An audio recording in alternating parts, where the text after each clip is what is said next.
Baik, Assalamualaikum warahmatullahi wabarakatuh. Selamat siang, salam sejahtera untuk kita semuanya. Yang saya hormati Ibu Akhid Nuryati, Sarjana Ekonomi, Ketua DPRD Kabupaten Kulon Progo.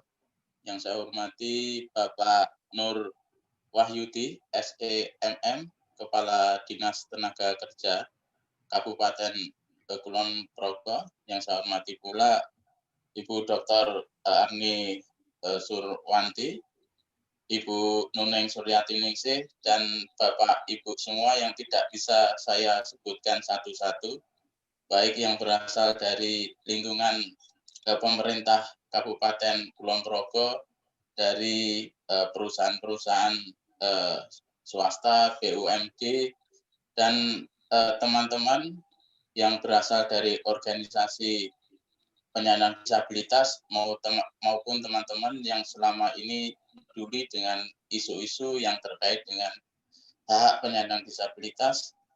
Sebelum acara kita mulai, mari kita awali dengan berdoa. Mudah-mudahan kegiatan seminar rencana aksi daerah tujuan ke-8 atau pekerjaan yang layak, kita mulai, kita berdoa. Berdoa menurut agama dan kepercayaan masing-masing, dipersilakan. Cukup. Terima kasih. Sebelumnya saya ucapkan kepada semuanya yang sudah bergabung di dalam seminar ini, dan saya kira ini bukan pertemuan pertama bagi kita semua untuk membahas yang terkait dengan rencana aksi daerah tujuan pembangunan berkelanjutan di Kabupaten Kulon Progo, khususnya tujuan yang ke-8, pekerjaan yang layak dan pembangunan ekonomi. Dan seminar ini bisa berlangsung atas kerjasama Forum Penguatan Hak-Hak Penyandang Disabilitas yang terdiri dari MPM PP Muhammadiyah, kemudian organisasi JIKAL, Independent Legal Aid Institute, dan tentu semua organisasi penyandang disabilitas yang ada di Kabupaten Kulon Progo dan sekitarnya. Dan juga kegiatan ini sepenuhnya didukung oleh DRF.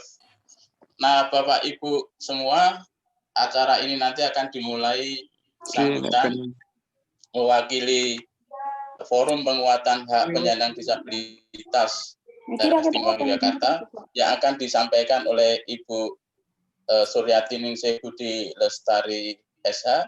Kemudian dilanjutkan acara inti seminar kali ini yang nanti akan ada 3 narasumber atau pemateri. Yang pertama Ibu Dr. Arni Surwanti yang mewakili Forum Penguatan Hak Penyandang Disabilitas yang akan menyampaikan terkait apa yang didorong di dalam rencana aksi daerah tujuan pembangunan berkelanjutan, khususnya di tujuan ke-8, pekerjaan yang layak dan pembangunan ekonomi. Kemudian kami akan meminta tanggapan atau respon dari 2 narasumber kita. Yang pertama dari Bapak Kepala Dinas Tenaga Kerja Kabupaten Kulon Progo, dan berikutnya dari Bapak Kepala Ibu Kepala DPRD Kabupaten Kulon Progo. Nah, untuk mempersingkat waktu, dipersilakan Ibu Nuneng Suryati Ningsih untuk memberikan sambutan ataupun pengantar. Dipersilakan. Ya, terima kasih. Assalamualaikum warahmatullahi wabarakatuh. Salam sejahtera untuk semua. Terima kasih pada kesempatan siang hari ini kita kembali lagi bertemu untuk menyampaikan, sebetulnya ini kita sudah diskusikan berkali-kali. Terima kasih kepada DPRD Kabupaten Kulon Progo yang sudah meluangkan waktu pada kesempatan siang hari ini untuk bersama-sama dengan kita. Kemudian dari Bapak Naker Trans Kulon Progo yang beberapa waktu yang lalu barusan ketemu, Pak Nur Wahyudi. Terima kasih waktunya, dan teman-teman, Pak Setio yang pada kesempatan ini juga meluangkan waktu. Terima kasih sekali Pak Setio. Nanti mohon arahannya karena ini sebetulnya kita sudah diskusikan berkali-kali tentang ketenagakerjaan, dan tentunya ini menjadi salah satu tujuan 8 di tujuan pembangunan berkelanjutan, yang mana pekerjaan yang layak bagi teman-teman penyandang disabilitas seperti apa. Dan di Kulon Progo sudah ada unit layanan disabilitasnya, dan ini mungkin nanti akan memfungsikan dimaksimalkan di sisi mana, dan nantinya akan menjadi usulan dalam rencana aksi daerah di tahun 2021 sampai 2025, yang nantinya mungkin di Kabupaten Kulon Progo yang belum ada pengganti, tidak ada pemilihan, tidak ada pilkada, artinya ini masih melanjutkan dari RAD atau RPJMD sebelumnya. Nah, untuk itu mungkin dari usulan kami nanti, yang mana sudah tiktokan dengan Dinas Tenaga Kerja Kulon Progo juga, di mana kita nanti akan memaksimalkan unit layanan disabilitas, di mana beberapa pengusaha yang selama ini mungkin belum belum memasukkan atau belum menggunakan kuota di dalam Undang-Undang Nomor 8 Tahun 2016, sehingga bagaimana nanti agar kita sama-sama, dan saya yakin teman-teman di DPO di Kulon Progo juga siap untuk membantu ketika ada persoalan-persoalan tentang tenaga kerja penyandang disabilitas. Saya rasa itu aja, tidak usah terlalu panjang lebar, nanti paparan akan lebih jelas lagi di sana. Terima kasih. Assalamualaikum warahmatullahi wabarakatuh. Waalaikumsalam warahmatullahi wabarakatuh. Terima kasih Ibu Nuning.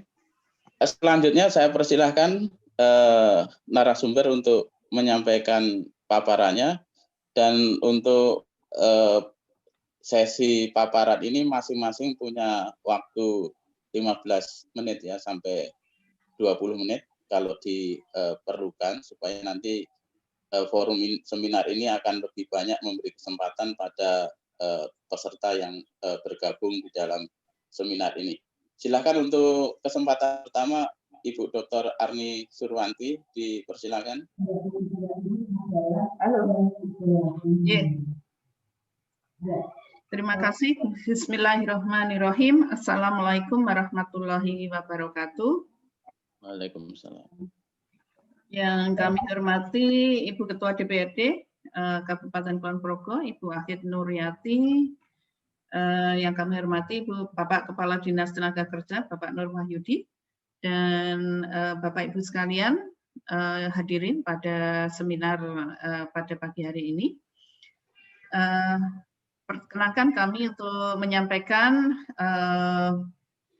presentasi terkait dengan capaian tujuan 8 dalam SDGs atau Sustainability Development Goal sebagai khususnya untuk bagi penyandang disabilitas. Bapak Ibu semua, seperti kita ketahui bahwa konsep pembangunan, tujuan pembangunan berkelanjutan atau SDGs yang telah dicanangkan dari tingkat internasional untuk bisa diterapkan pada tahun 2015 sampai dengan 2030, yang harapannya tentunya konsep itu bisa dipakai sebagai dasar untuk penyusunan rencana aksi daerah. Artinya konsep ini tentunya diharapkan nanti menjadi acuan di dalam penyusunan perencanaan pembangunan di tingkat daerah, tentunya sampai dengan tingkat kabupaten. Seperti kita ketahui bahwa konsep pembangunan SDGs ini memiliki 17 goals, ya, memiliki 17 tujuan, ya. Dan salah satunya tujuannya adalah untuk mencapai tujuan capaian pekerjaan yang layak dan pertumbuhan ekonomi.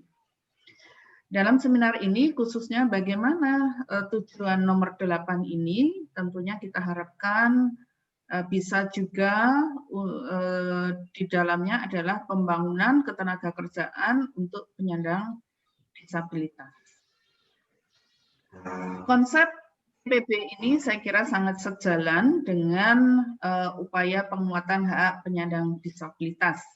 karena memiliki 3 prinsip utama yang saya kira itu sangat relevan dengan upaya penguatan hak penyandang disabilitas dan pengarusutamaan penyandang disabilitas di dalam proses pembangunan.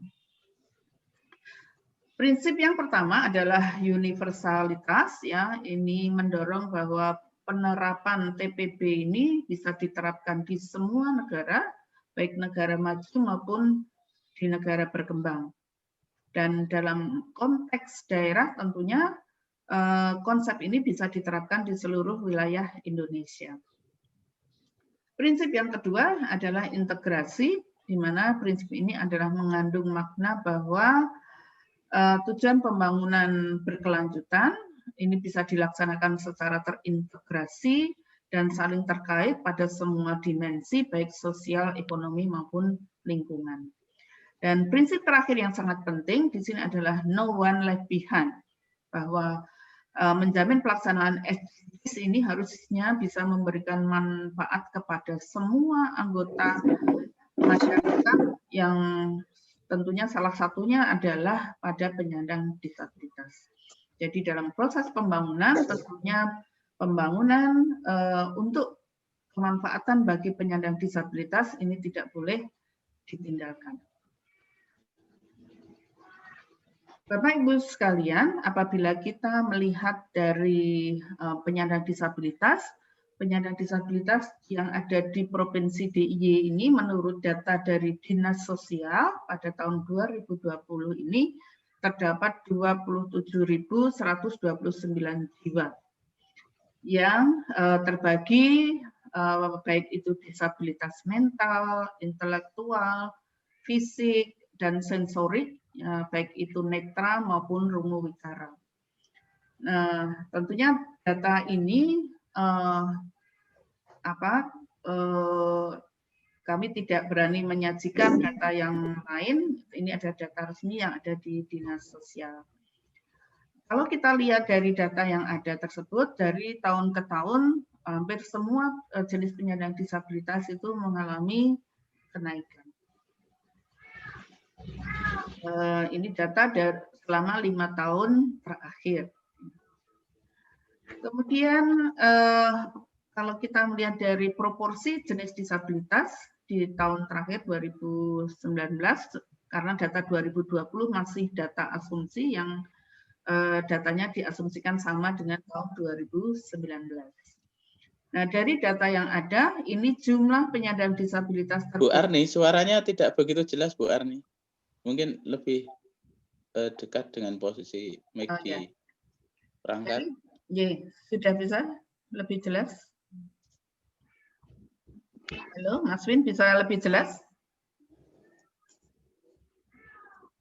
Ya, saya lanjutkan. Ya, dari ya bisa lebih jelas?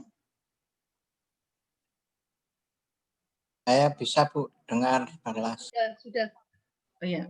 Dari data di tahun 2019 kita melihat bahwa terbanyak itu adalah disabilitas fisik dan diikuti dengan disabilitas intelektual. Ya.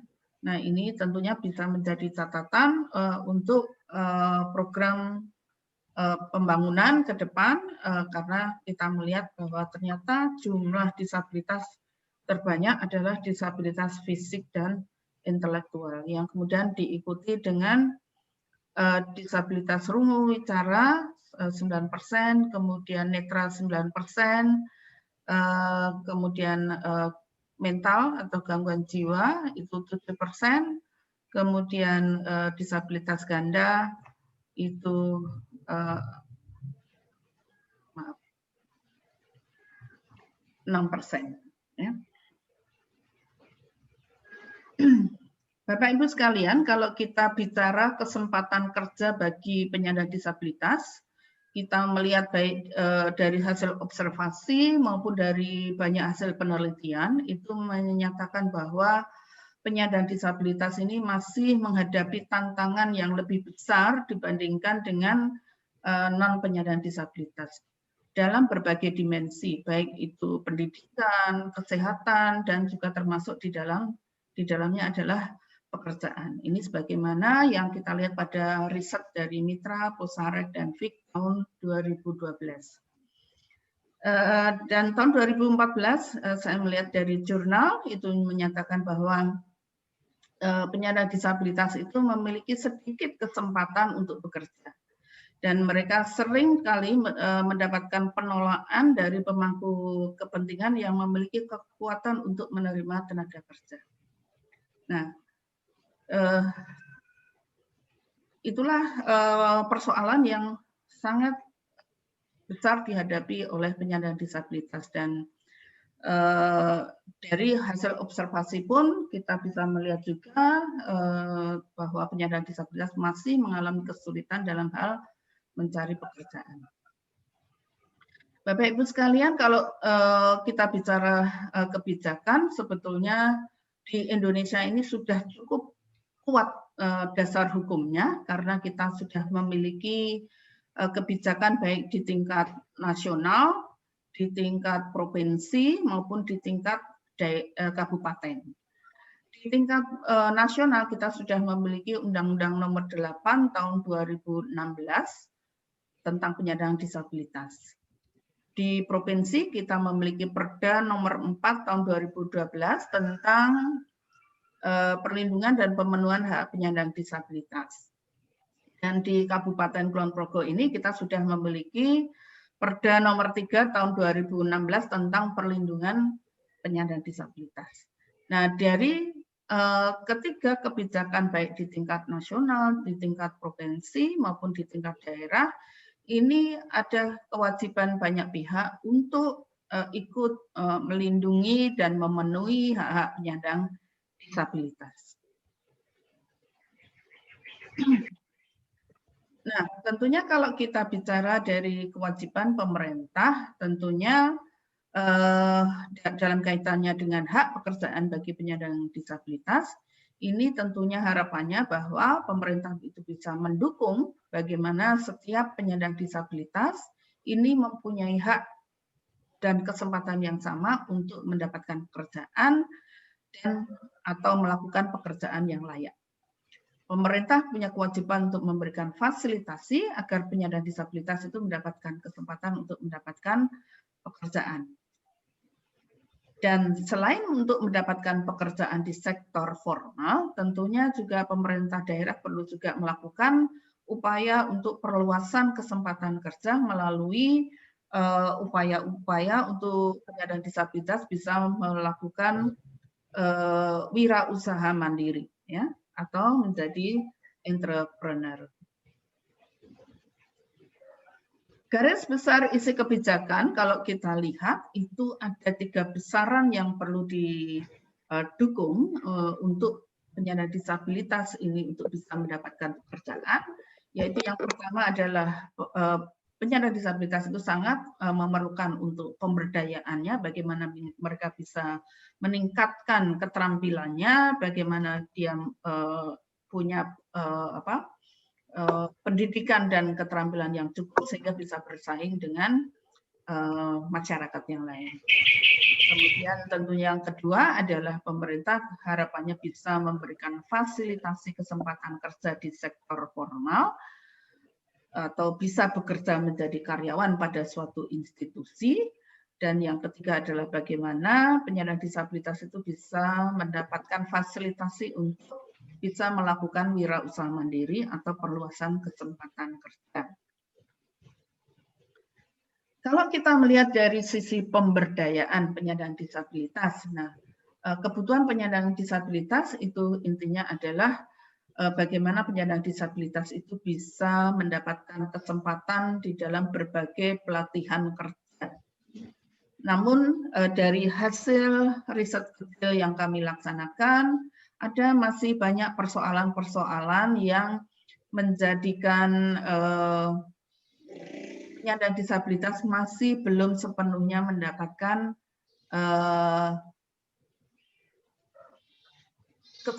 mengikuti berbagai pelatihan ini. Yang pertama permasalahannya adalah pelatihan-pelatihan yang tersedia ini belum sepenuhnya mempertimbangkan karakteristik penyandang disabilitas.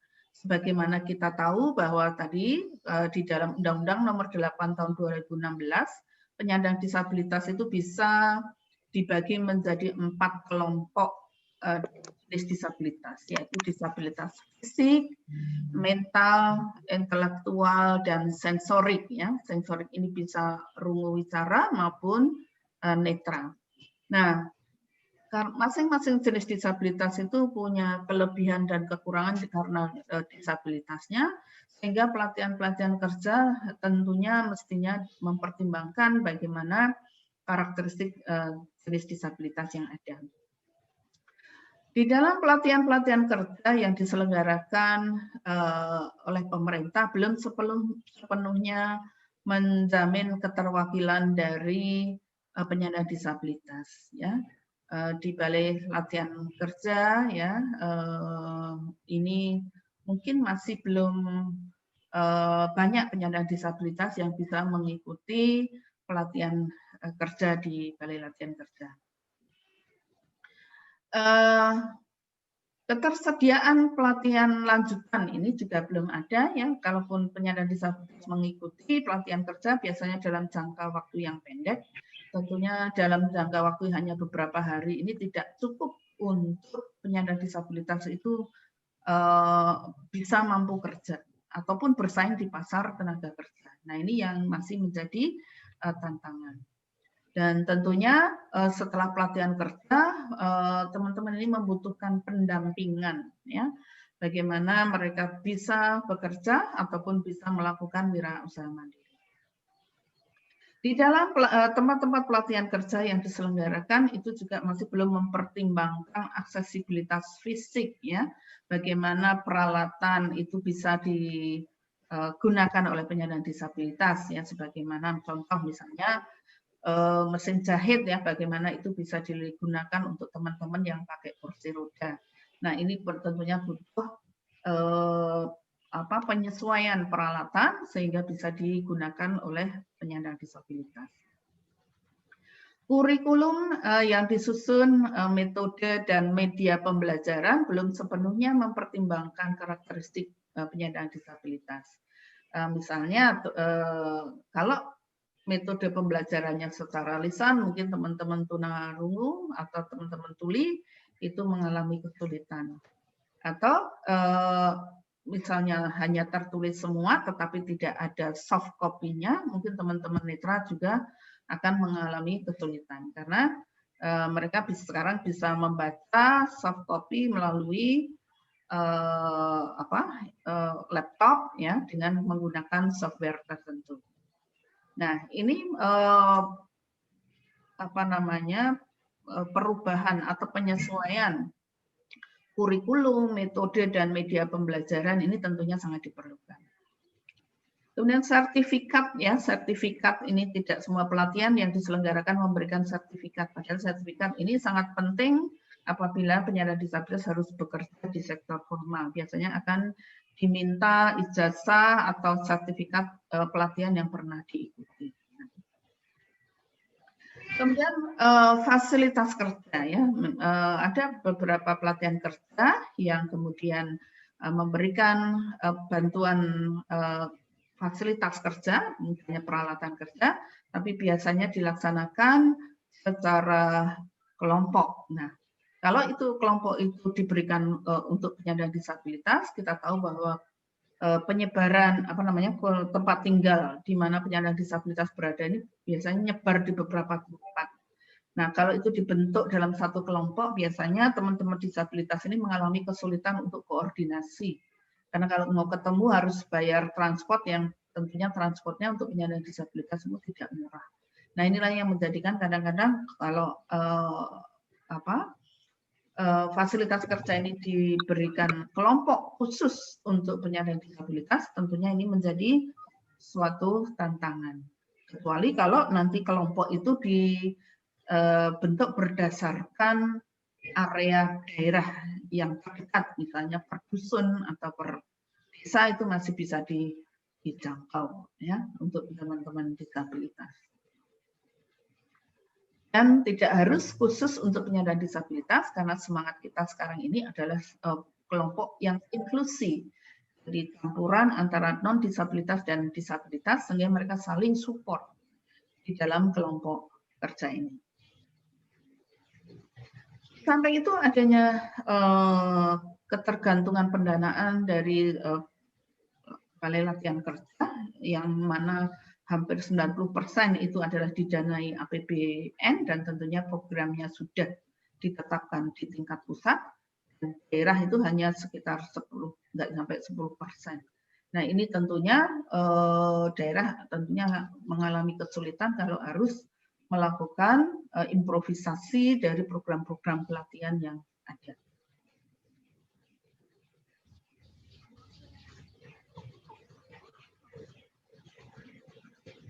Nah, untuk terkait dengan fasilitasi kesempatan kerja di sektor formal. Nah, yang diperlukan antara lain adalah adanya unit layanan ketenaga kerjaan di pemerintah daerah, khususnya untuk penyandang disabilitas. Dan alhamdulillah di Kabupaten Kulon Progo, terima kasih untuk Dinas Tenaga Kerja di Kabupaten Kulon Progo yang sudah memulai diwujudkan unit layanan tenaga kerja disabilitas. Unit layanan ketenaga kerjaan disabilitas ini harapannya nanti menjadi menjembatani ya komunikasi antara pemberi kerja dan pencari kerja. Persoalan yang kadang juga muncul di dalam fasilitasi untuk penyandang disabilitas mendapatkan kesempatan kerja, yaitu sistem rekrutmen ya penyandang disabilitas, baik itu di pemerintahan maupun di swasta ya.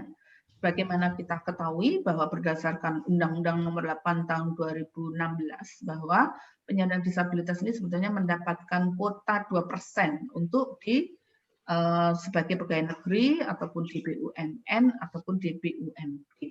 Ya.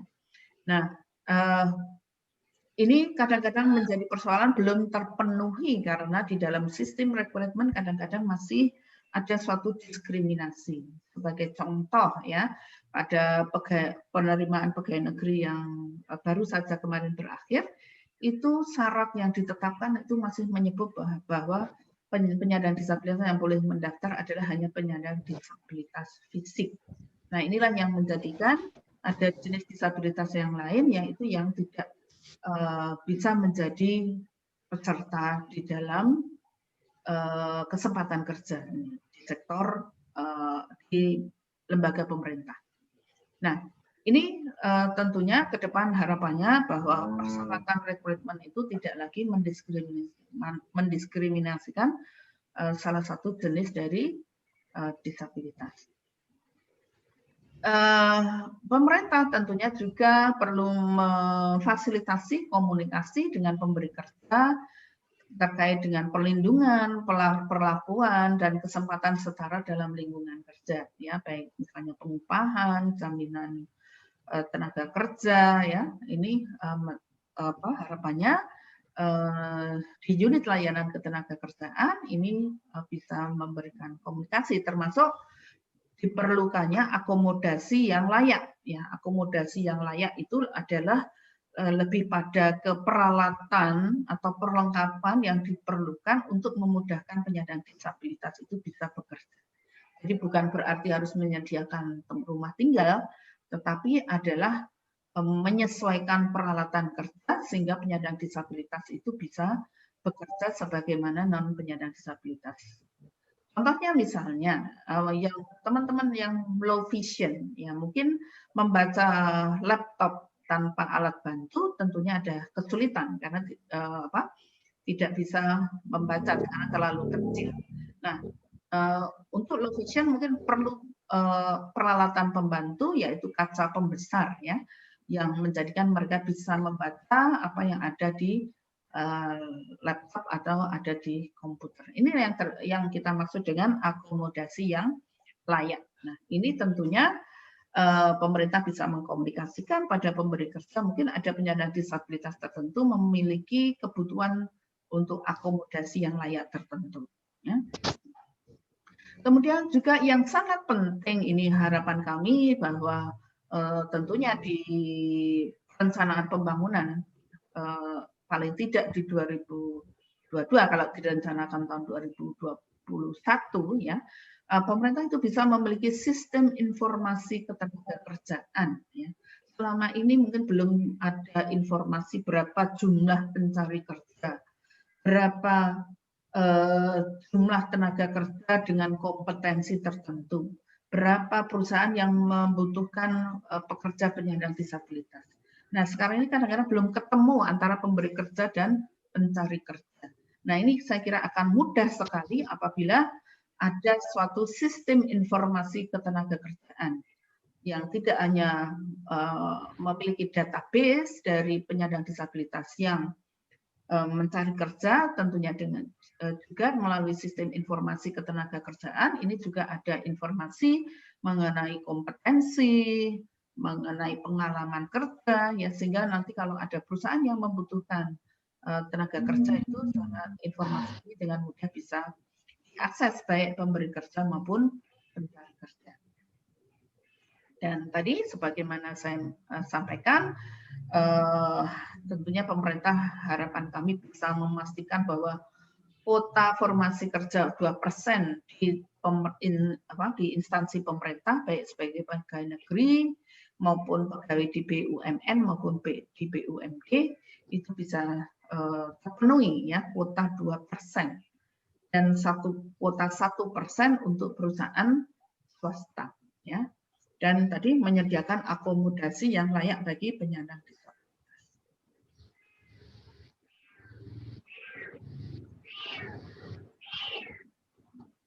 Sedangkan untuk perluasan kesempatan kerja, ya beberapa hal yang diperlukan antara lain tentunya untuk menjadi wirausaha penyandang disabilitas butuh pelatihan keterampilan juga, bagaimana menghasilkan suatu produk, ya, dan tentunya juga pelatihan manajemen dan kewirausahaan. Penyandang disabilitas juga butuh bantuan untuk bisa berjejaring dengan berbagai pihak, khususnya untuk mendapatkan bahan baku, untuk meningkatkan kualitas produk, tentunya dan juga untuk pemasaran. Nah, ini tentunya butuh berbagai stakeholder untuk bisa memberikan kesempatan bagaimana penyandang disabilitas itu bisa berjejaring.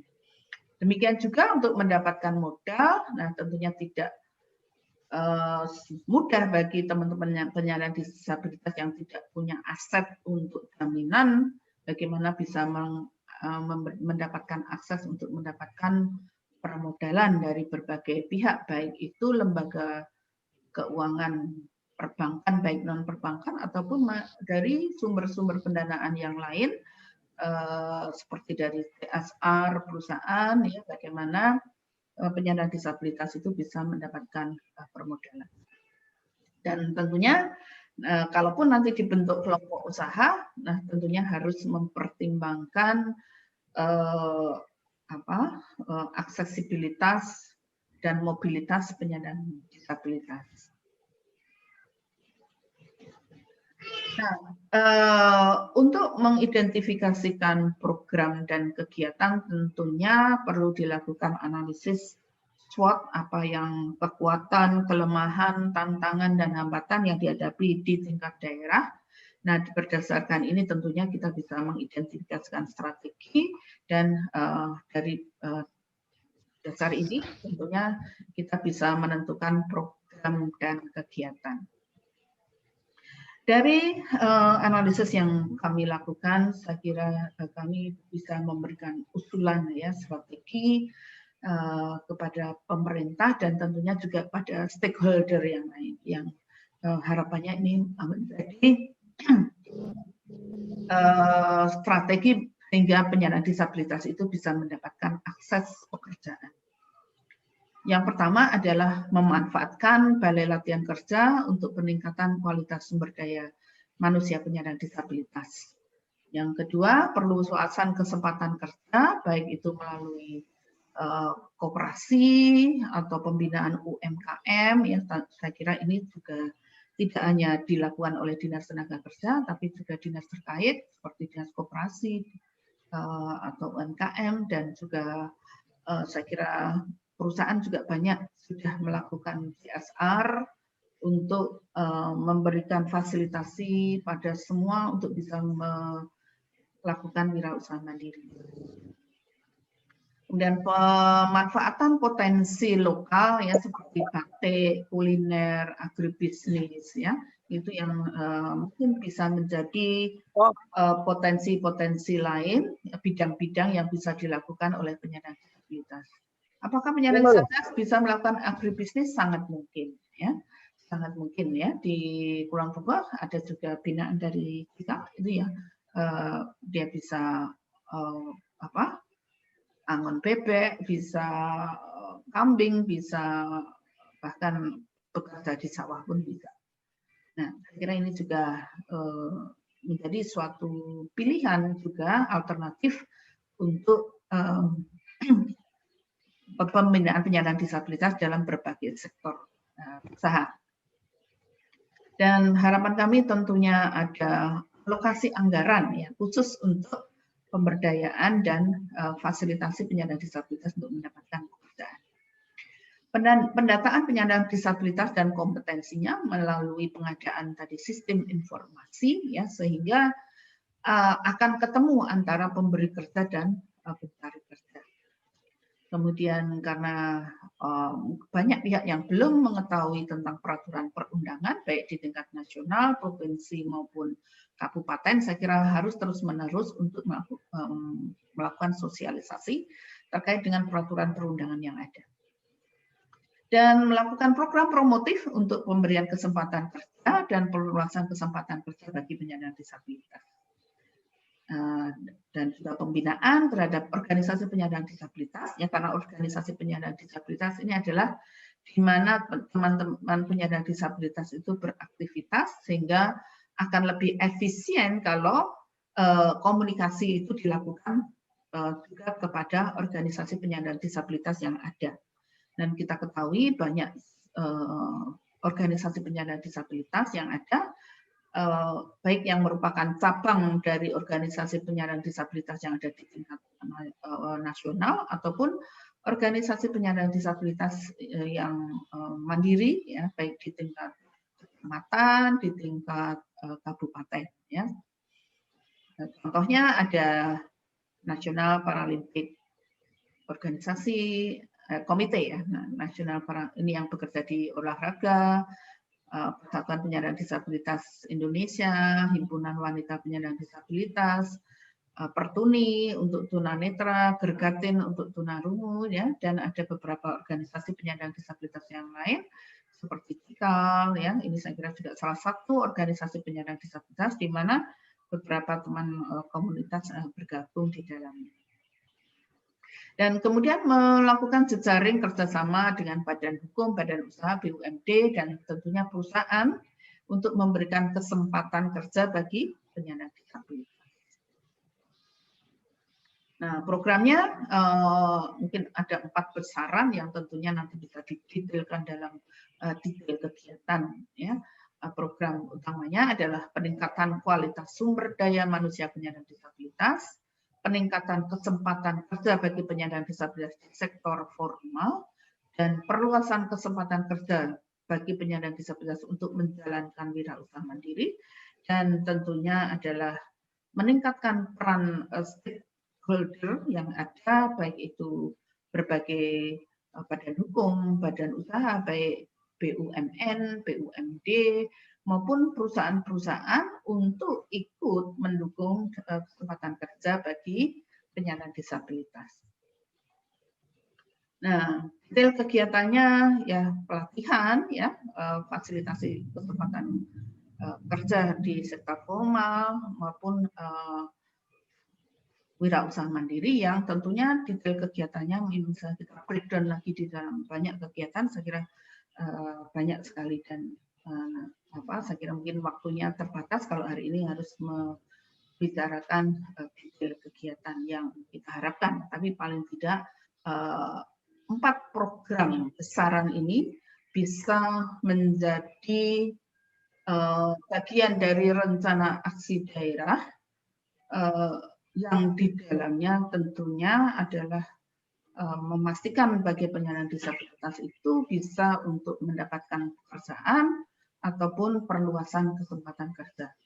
Dan di dalam rencana aksi daerah ini tentunya harapan kami bahwa peruntukan untuk penyandang disabilitas itu bisa ditulis dengan jelas sehingga karena kalau ditulis itu akan diingat dan akan tentunya mendapatkan alokasi anggaran.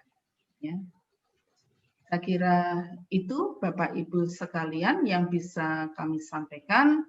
Tentunya harapan kami akan bisa mendapatkan perhatian baik itu dari pemerintah, dari DPRD maupun dari stakeholder yang lain seperti dari berbagai perusahaan yang alhamdulillah pada diskusi pada hari ini sudah bisa hadir. Ya. Saya kira demikian. Terima kasih. Assalamualaikum warahmatullahi wabarakatuh. Waalaikumsalam. Terima kasih Bu Arni yang sudah menyampaikan paparannya dengan jelas dan detail. Mohon karena ada permintaan dari peserta, Bu Arni bisa share materi tadi yang sudah disampaikan, bisa via chat atau WhatsApp group ya. Oke, tadi saya kira Bu Arni sudah sampaikan urgensinya. Kenapa sebetulnya kita lebih bisa merumuskan agenda program atau kegiatan yang dilakukan oleh pemerintah kabupaten untuk lebih menjamin ya akselerasi atau percepatan dalam kerangka pemajuan, penghormatan, perlindungan dan pemenuhan hak penyandang disabilitas di bidang ketenagakerjaan. Tadi juga sudah disampaikan bagaimana situasi yang dihadapi oleh penyandang disabilitas secara umum, kemudian juga di Kulon Progo, karena juga sudah dilakukan monitoring ya, yang terkait bagaimana teman-teman penyandang disabilitas itu menikmati hak-haknya di bidang ketenagakerjaan, yang tadi secara umum bahwa sebetulnya teman-teman penyandang disabilitas itu masih mengalami hambatan ataupun kesulitan di dalam kerangka mendapatkan haknya atas pekerjaan yang layak. Juga tadi sudah disampaikan juga gambaran apa yang sudah dilakukan oleh pemerintah Kabupaten Kulon Progo ya, termasuk juga tadi ada catatan baik saya kira kemauan pemerintah Kabupaten Kulon Progo untuk lebih memperhatikan hak penyandang disabilitas, salah satunya juga diwujudkan sudah mendirikan unit layanan disabilitas di bidang ketenagakerjaan. Saya kira itu pertama dilakukan di daerah istimewa Yogyakarta. Namun demikian tadi juga masih ada beberapa hal yang lebih perlu dipertajam atau lebih diperluas kembali langkah-langkah yang dilakukan, yang harusnya dilakukan oleh pemerintah Kabupaten Kulon Progo.